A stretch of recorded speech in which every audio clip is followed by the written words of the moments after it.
वैसे तो तजुर्बे की खातिर नाकाफ़ी है यह उम्र, मगर हमने तो जरा से अरसे में मत पूछिए क्या क्या देखा है। मैं पूछता हूँ तथाकथित समाजवादी पार्टी के नेताओं से, जो मेरी तरफ उंगली करके इशारा ये कर रहे हैं कि विशाल यादव राजनीति कर रहा है। विशाल यादव राजनीति नहीं कर रहा है। बहुत सारे लोग कह रहे हैं यहाँ पर अगर ऐसी बात होगी जैसे जिस तरह बहराइच कांड हुआ है वैसे यहाँ भी हो जाएगा।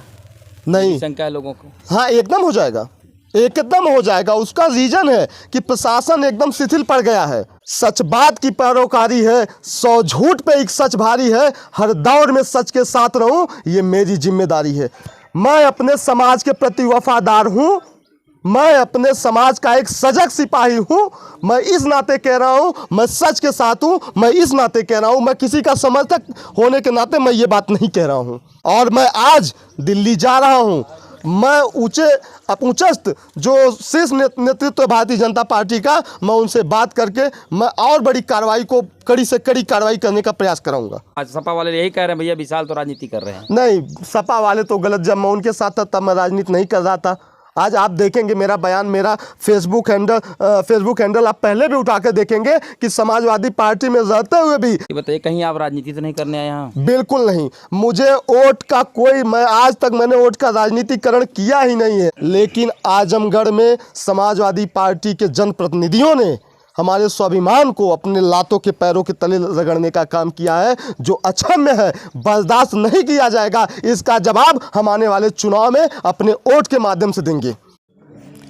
दोस्तों नमस्कार, मैं हूं ब्रिजेंद्र यादव, आप देख रहे हैं राजनीति का सच। आज हम फिर गंधई गांव में आए हैं, जहां पर सचिन का गांव था, वहां पर आए हैं। फिर वहां पर आज गगन यादव आने वाले हैं। लेकिन उससे पहले बताया कि आजमगढ़ में धर्मेंद्र यादव सांसद तब से आए, वापस यहाँ नहीं आए। आज शिवपाल यादव आए हैं अरौला में। मैं अगर अपनी भाषा में कहूँ तो वहाँ मुर्गा लड़ाने आए हैं वो, और कुछ नहीं। जैसे पहले मुर्गा लोग लड़ाते थे ना, कुश्ती देखते, वही हाल है, बच्चों से लड़ा के कुश्ती देख रहे हैं। लेकिन यहाँ सचिन यादव घर नहीं आ रहे हैं। हमसे बात करेंगे। बताइए विशाल जी, आप बार बार लगातार इसमें लगे हुए हैं, क्या कर रहे हैं अब तक? कहाँ तक आपको उपलब्धि मिली है? उपलब्धि तो ये है कि अभी आपने देखा कि हमारी केंद्रीय मंत्री बड़ी बहन हमारी अन्नपूर्णा यादव जी से हमारी बात हुई। हमने अपनी बातों से उनको अवगत कराया। जिला अध्यक्ष जी से बात हुई, उन्होंने हमें सांत्वना दिया कि भैया 2 से 3 दिन में गिरफ्तारी हो जाएगी। और लगातार मैं लोगों के संपर्क में हूँ ताकि अपने भाई को मैं न्याय दिला सकूँ। और मुझे अब तो समाजवादी पार्टी के किसी जनप्रतिनिधि से कोई आशा और उम्मीद नहीं बची हुई है, क्योंकि यहाँ से कुछ ही दूरी पर आदरणीय शिवपाल यादव जी आए हुए हैं। और आपने जैसे कहा कि आपकी भाषा में मुर्गा लड़ाने, तो मुर्गा तो वो लड़ा ही रहे हैं, लेकिन अपने समाज के एक अपने भाई, अपने बेटे को न्याय दिलाने के लिए उनके पास समय नहीं है। यह यादव समाज के लिए बहुत दुर्भाग्यपूर्ण की बात है और मैं कड़ी शब्दों में निंदा करता हूँ।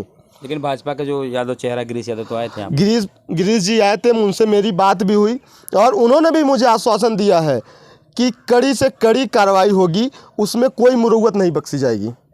ये बताइए, कुछ सपा के जो नेता हैं, आप कह रहे हैं अब की बात करिए, लोग जैसे आप यादव हैं, भाई साहब हैं, सभी लोग यहाँ संगठन के लोग आए हैं, ये कहते हैं कि भैया ज़्यादा बोलोगे तो मुसलमान वोट खिसक जाएगा।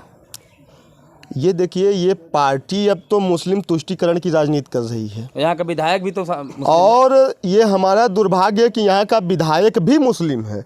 और मैं दिल से कहूँ और एक सच बात कहूँ तो ये पूरे आजमगढ़ जनपद की यादवों की सबसे दुर्दशा अगर कहीं है वो निजामाबाद विधानसभा में है, क्योंकि अंगद यादव के बाद कोई इनको अपने समाज का चेहरा इनको नहीं मिला। और जो एक ईमानदारी का चोला ओढ़ के आज 3 बार से विधायक बन के बैठा हुआ है, वो उसको उसके समाज की बात आएगी तो सबसे पहले नजर आएगा। लेकिन आज हमारे समाज की बात आई है तो वो कहीं अभी तक यहाँ नजर नहीं आया है। आलमबदी की बात कर रहे हैं? मैं आलमबदी विधायक की बात कर रहा हूँ। तो सुनते भी नहीं, कौन से कैसे आएंगे यहाँ पर? तो ये समाजवादी पार्टी के राष्ट्रीय अध्यक्ष जी को सोचना चाहिए कि गूंगे बहरों को आप जब अपना प्रतिनिधि बना देंगे तो वहां की जनता जाएगी कहां? मैं सबसे बड़ी बात कहना चाहता हूं कि हम लोग तो जिस समाज से आते हैं, हमारा समाज हमेशा अपने स्वाभिमान के लिए जाना जाता है। लेकिन आजमगढ़ में समाजवादी पार्टी के जनप्रतिनिधियों ने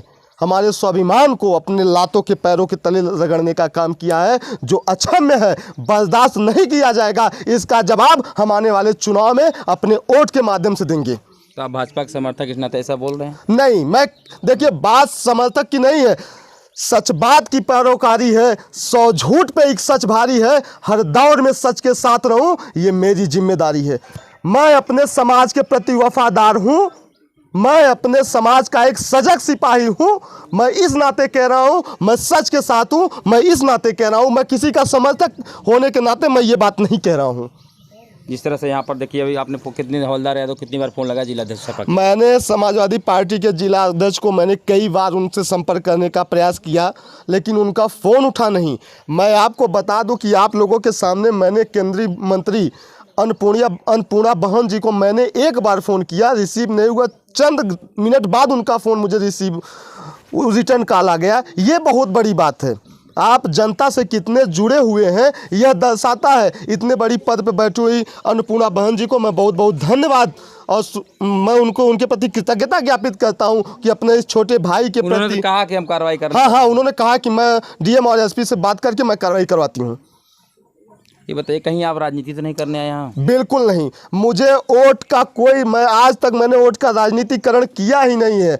अगर मुझे वोट चाहता तो मैं यहाँ ना आता। मैं गूंगा बहरा बन के और प्रतिनिधियों की तरह मैं घर पे बैठा होता, लेकिन नहीं, मैं अपने समाज के लिए वफादार हूँ और मैं उसका जीता जागता प्रमाण हूँ। मैं अपने समाज की हर लड़ाई अपनी कुर्बानी देकर भी चुकाने के लिए मैं तैयार हूँ। पहले आप तो सपा में थे? मैं सपा में था, मैं उसमें कोई दो राय नहीं है, लेकिन जब से इनकी क्यों छोड़े उसको आप? और क्या वजह आप यहाँ आ जाके इस बात को सपा वाले यही कह रहे हैं भैया विशाल तो राजनीति कर रहे हैं? नहीं, सपा वाले तो गलत। जब मैं उनके साथ था तब मैं राजनीति नहीं कर रहा था। आज आप देखेंगे मेरा बयान, मेरा फेसबुक हैंडल आप पहले भी उठा कर देखेंगे कि समाजवादी पार्टी में रहते हुए भी समाजवादी पार्टियों की गलत नीतियों के खिलाफ मैंने आवाज़ उठाई है। उसका खामियाजा भी मुझे भुगतना पड़ा है। मुझे कई बार हतोत्साहित करने का प्रयास किया गया। ये सवाल जो हम पूछ रहे हैं आपसे ना, ये बहुत सारे जनता के बीच की बातें हैं, हमारी नहीं है। ये कोई जो न जाने इस बात को लोग कह रहे हैं कि ये सामाजिक बात है, क्योंकि लोग यही सपा के लोग यही जान रहे हैं विधायक ये विशाल है, अभी नया लड़का है, निकल रहा है, इसको अपना राजनीति करनी है। देखिए कर रहा है काम। मैं आज लेकिन गगन यादव आ रहे हैं, उनकी कौन सी राजनीति ये बता? मैं आपको बता रहा हूँ। वैसे तो तजुर्बे की खातिर आपने भैया कहा ना कि आप नए नए निकल रहे हैं, वैसे तो तजुर्बे की खातिर नाकाफ़ी है यह उम्र, मगर हमने तो जरा से अरसे में मत पूछिए क्या क्या देखा है। इस जिले के नहीं, इस पूर्वांचल के सबसे बड़े बाहुबली के खिलाफ जब मैं अपने बूथ पर समाजवादी पार्टी का बूथ सदस्य बन के खड़ा होता था, बूथ अध्यक्ष बन के खड़ा होता था, तब समाजवादियों को ये नहीं लगता था कि क्या विशाल यादव की जान जा सकती है, क्या विशाल यादव की हत्या हो सकती है। तब तो विशाल यादव नहीं डरा, तो आज अपने भाई के लिए विशाल यादव क्यों डरेगा? क्यों अपने भाई के लिए आवाज़ विशाल यादव नहीं उठाएगा? मैं पूछता हूँ तथाकथित समाजवादी पार्टी के नेताओं से जो मेरी तरफ उंगली करके इशारा ये कर रहे हैं कि विशाल यादव राजनीति कर रहा है। विशाल यादव राजनीति नहीं कर रहा है। विशाल यादव अपने समाज के हक हुकूम और की आवाज़ उठाने का काम कर रहा है। कब तक की लड़ाई आप लड़ेंगे? मैं तब तक ये लड़ाई लड़ूंगा। मैं इस लड़ाई को शिथिल नहीं पड़ने दूंगा जब तक मेरे भाई को और मेरी माता जी को न्याय नहीं मिल जाता, तब तक मैं ये लड़ाई जारी रखूंगा। और मैं आज दिल्ली जा रहा हूं। मैं उच्चस्थ जो शीर्ष नेतृत्व भारतीय जनता पार्टी का, मैं उनसे बात करके मैं और बड़ी कार्रवाई को कड़ी से कड़ी कार्रवाई करने का प्रयास कराऊंगा। तो बहुत सारे लोग कह रहे हैं यहाँ पर अगर ऐसी बात होगी जिस तरह बहराइच कांड हुआ है वैसे यहाँ भी हो जाएगा। नहीं, शंका है लोगों को। हाँ, एकदम हो जाएगा, एकदम हो जाएगा। उसका रीजन है कि प्रशासन एकदम शिथिल पड़ गया है। प्रशासन दोहरा रवैया अपना रहा है। परिजन हमको बता रहे हैं कि प्रशासन आ रहा है और परिजनों को बोलने नहीं दिया जा रहा है। प्रशासन यहाँ एकदम दोहरा रवैया अपना रहा है। एक तरफा कार्रवाई हो रही है, एक पक्षी कार्रवाई हो रही है। और मैं आदरणीय पुलिस अधीक्षक आजमगढ़ आदरणीय हेमराज सर जी से कहना चाहूँगा कि सर, हमारे समाज को न्याय की आवश्यकता है। हमारे समाज को बड़े तेज तर्रारे तो बनते थे यहाँ।